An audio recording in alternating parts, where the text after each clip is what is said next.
Hello and welcome to my channel Ancient Vedic Astrology. I am your astro friend ज्योतिष गुरु श्री इंद्रजीत। दोस्तों, आज एक important विषय में बात करेंगे बृहस्पति का जुपिटर का 9th एस्पेक्ट। हम लोग जानते हैं कि जुपिटर के बृहस्पति के दो स्पेशल एस्पेक्ट होते हैं, 5th एस्पेक्ट और 9th एस्पेक्ट। जुपिटर जहां पे होते हैं वहां से 5 नंबर घर में और 9 नंबर घर में बृहस्पति का दृष्टि होता है।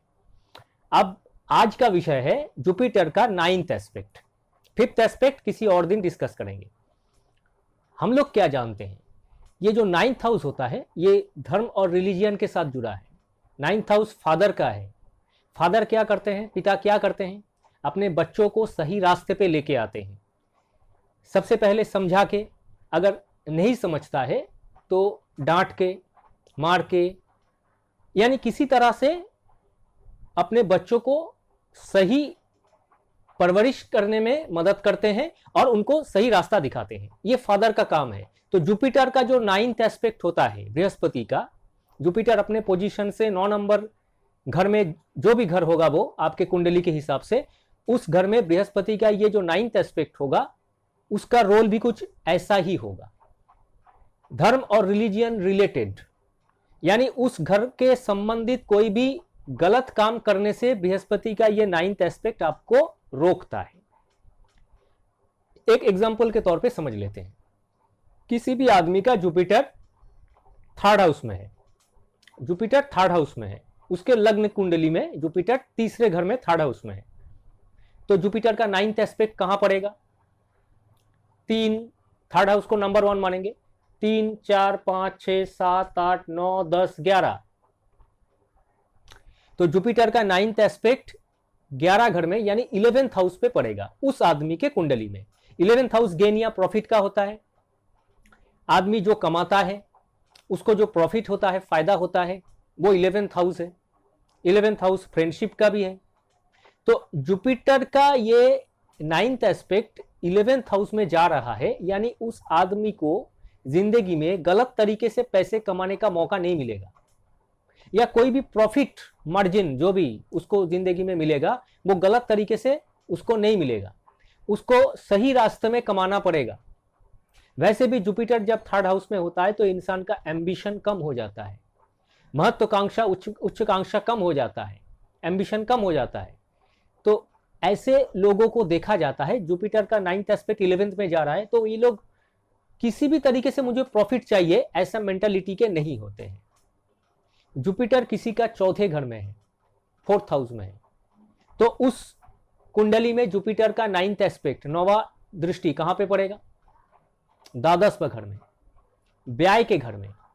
तो जुपिटर का 9th एस्पेक्ट द्वादश घर में जा रहा है, तो व्यय यानी खर्चा किस मामले में करना है, किस मामले में नहीं करना है, यहां पे जुपिटर अपना गाइडलाइन देता है। गलत जगह पे पैसा खर्चा करने से रोकता है।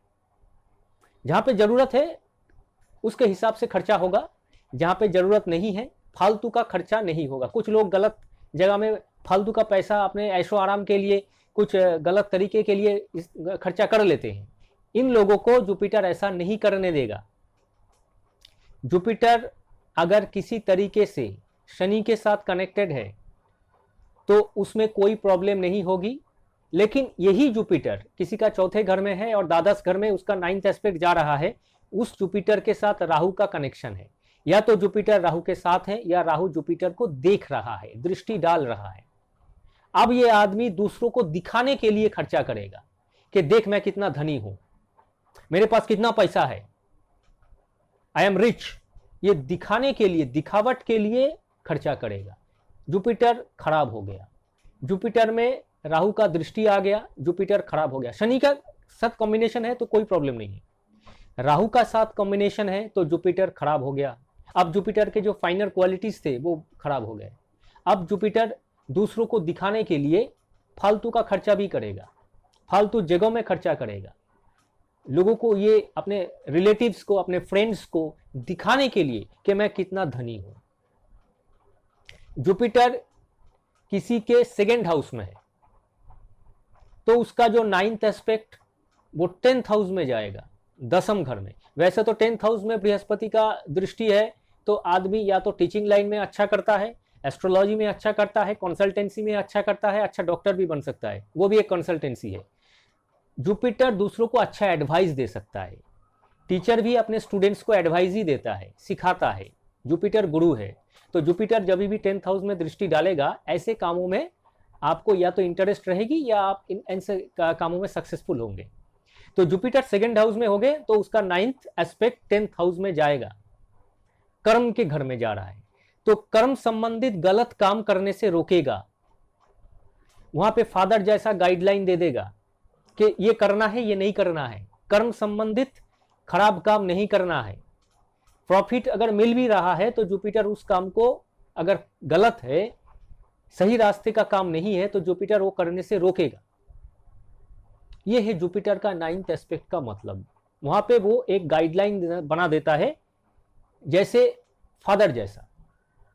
धर्म और रिलीजियन रिलेटेड गलत चीज करने से रोकता है।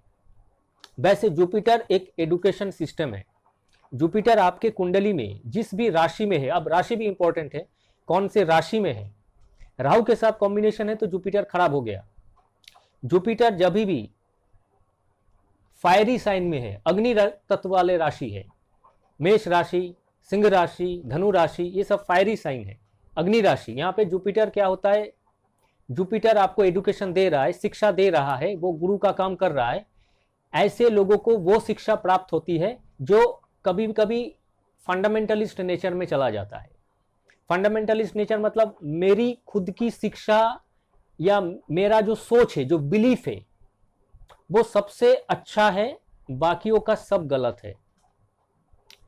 ऐसे जुपिटर चुपचाप अकेला है, राहु के साथ कोई कॉम्बिनेशन नहीं है तो ठीक है, लेकिन ऐसे जुपिटर के साथ राहु का कॉम्बिनेशन हो गया तो ये एक फंडामेंटलिस्ट बिहेवियर होता है। तेरे घर में गोमांस है, यानी तुझको पनिशमेंट देना है, तुझको बहुत मारूंगा, बहुत पीटूंगा। जुपिटर के साथ राहु है, खुद गोमांस का कारोबार करेगा, गोमांस का बिजनेस करेगा, पैसे कमाएगा। जब दूसरों की बारी आएगी, तेरे घर में गोमांस है तो उसको पीट के सीधा कर दूंगा। जुपिटर अगर अग्नि राशि में है तो उसका जो बिलीफ है, जो सोच है, कुछ ऐसा होता है, अगर राहु के साथ कनेक्टेड है। अगर नहीं है तो फिर भी इसका सोच में कुछ ऐसा नेचर आता है कि मेरा ही बिलीफ, मेरा जो विश्वास है, जो सोच है, वो सबसे बढ़िया है, बाकियों का सब गलत है। जुपिटर बुध के घर में है, मिथुन राशि या कन्या राशि में है। बुध भी नॉलेज है, बृहस्पति भी नॉलेज है। बुध के नॉलेज और बृहस्पति के नॉलेज में अंतर क्या है दोस्तों? बुध हमारे रोजमर्रा की जो जिंदगी है, जहां पे हमको कुछ कामकाज अपने दिमाग से करना है, अपने बुद्धि से करना है और उससे कुछ कमाना है, या तो बिजनेस या तो नौकरी, वो है बुध। जुपिटर ऐसा शिक्षा नहीं देता है। जुपिटर हायर स्पिरिचुअल नॉलेज देता है। जो हमारे रोज का जो जिंदगी है, जिसमें कमाने और खाने के अलावा भी कुछ है, वो जुपिटर वो ज्ञान देता है। तो बृहस्पति जब बुध के घर में होगा, ऐसे लोग अपने जिंदगी में जो कुछ सीखेंगे, अपने स्कूल कॉलेज में, अपने टीचर के सामने, जहां पर भी जो कुछ भी सीखेंगे, उनके वो सारे नॉलेज काम में नहीं आएंगे। कुछ नॉलेज ऐसे ही बेकार का हो जाएगा उनका। कुछ लोग होते हैं ना, कहीं से ऑनलाइन में कोई कोर्स कर लिया, कब कुछ दिमाग में आ गया कि किसी स्कूल या किसी जगह में किसी कोर्स ज्वाइन कर लिया, कहीं पे कुछ पढ़ लिया, लेकिन बाद में वो उनके कोई काम नहीं आएगा। वो देखा जाएगा वो बेकार हो गया उनके लिए। इन लोगों की डिग्री भी कभी कभी बेकार हो जाती है। डिग्री बेकार होने का मतलब है, स्कूल कॉलेज या डिग्री कॉलेज से जो डिग्रियां इनको मिलती है, वो उनके प्रोफेशनल लाइफ में कोई काम में नहीं आती है। प्रोफेशन कुछ और है उनका। उनके प्रोफेशनल लाइफ में उनके स्कूल कॉलेज की डिग्री का कोई मतलब नहीं है। हाँ है, डिग्री है, लेकिन वो उसका कोई यूज नहीं है। जुपिटर मिथुन या कन्या राशि में होने से ऐसा होता है। जुपिटर अगर वृश्चिक राशि में है, वृश्चिक राशि तो मंगल है, जुपिटर का तो फ्रेंड है वो, लेकिन वही जुपिटर अगर मंगल के घर में वृश्चिक राशि में है तो इनका सोच बदलता है समय के साथ साथ। मंगल का जो वृश्चिक राशि है वो राशि चक्र का 8वां घर है, ट्रांसफॉर्मेशन का घर है। ट्रांसफॉर्मेशन मतलब अभी मेरा सोच कुछ और है, बाद में मेरा सोच बदल भी सकता है। तो नॉलेज, गुरु, इन सब चीजों के बारे में उनका बचपन में या कम उम्र में जो सोच है, जैसे जैसे उम्र बढ़ेगा, 30 साल, 40 साल, 50 साल, उसके बाद उनका नॉलेज, गुरु, इन सब चीज़ों के बारे में सोच बदल जाएगी। धर्म, रिलीजियन, इन सब बारे में भी उनका सोच चेंज हो जाएगा, मॉडिफाइड हो जाएगा। जुपिटर जल राशि में, पाइसेस या मीन राशि में, या तो कर्क राशि में, कर्क राशि में कैंसर साइन में तो उच्च का होते हैं। अच्छा गुरु मिलेगा, अपने स्कूल कॉलेज एजुकेशन में उनको गुरु अच्छा मिलता है। बृहस्पति कहीं राहु के साथ कॉम्बाइंड हो गया तो गुरु के साथ प्रॉब्लम होगी। अदरवाइज गुरु जो टीचर है, जो मेंटर है, वो उनके काम आएंगे। जो शिक्षा गुरु से मिलेगी वो अच्छी रहेगी। आसानी से उनको स्कूल कॉलेज की डिग्रियां, या आप कह सकते हैं कि गुरु से कोई प्रॉब्लम नहीं है। गुरु अच्छा मिलेगा, नॉलेज अच्छा मिलेगा। बृहस्पति मकर या कुंभ राशि में है। मकर राशि में तो नीच का हो जाता है, कुंभ राशि में न्यूट्रल हो जाता है। मकर राशि में बृहस्पति नीच का हो जाता है। ऐसे बृहस्पति का फल क्या होगा शिक्षा या नॉलेज के बारे में, वो निर्भर करता है बृहस्पति के साथ और कोई कनेक्टेड है या नहीं।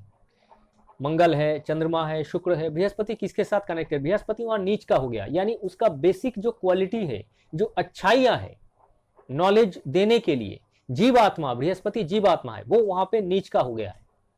वो मुश्किल में है, उसको उद्धार करने के लिए किसी और प्लैनेट का मदद चाहिए और किसी ग्रह का मदद चाहिए। अगर किसी भी प्लैनेट का कोई मदद उसको नहीं मिलता है, मकर राशि में बृहस्पति अकेला पड़ गया है, किसी का कोई भी प्लैनेट का कोई कनेक्शन नहीं है, किसी के साथ कंजंक्शन में नहीं है, किसी का दृष्टि नहीं है, तो ऐसा जुपिटर असहाय है,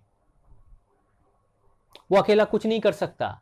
ऐसा आदमी अपने जिंदगी में बिना गुरु के मदद के, बिना किसी टीचर या मेंटर के मदद के अकेला भटकता है।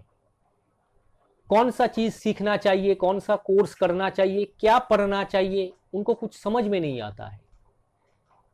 और अगर उनके कुंडली में बुध भी अच्छा नहीं है तो ज्यादातर केसेस में वो रॉन्ग डिसीजन ले लेते हैं और उनका करियर भी खराब हो जाता है, उनका एजुकेशनल सिस्टम भी खराब हो जाता है, सही गाइडलाइन नहीं मिलता है। इस कारण कुंभ राशि में अच्छा है, जुपिटर उतना खराब नहीं है, शनि के घर में होते हुए भी यहां पे जुपिटर न्यूट्रल हो गया है। तो ये रहा जुपिटर के राशि के हिसाब से क्या नॉलेज जुपिटर देता है, क्या गाइडलाइन देता है, और 9th एस्पेक्ट का जुपिटर का क्या मतलब होता है, वो मैंने आप लोगों के सामने रखा। आप लोगों को कोई प्रश्न है तो आप लोग कमेंट बॉक्स में जाके कमेंट कर सकते हैं। दोस्तों, आप अगर कोई कंसल्टेशन लेना चाहते हैं तो मेरा डिटेल्स आपको इस वीडियो के डिस्क्रिप्शन में मिल जाएगा। दोस्तों, अगर वीडियो अच्छा लगा तो एक लाइक जरूर दीजिएगा और चैनल को सब्सक्राइब करके बेल आइकन को जरूर प्रेस कीजिएगा। तो फिर मिलेंगे दोस्तों एक नए वीडियो में कुछ नए जानकारी के साथ। तब तक के लिए धन्यवाद।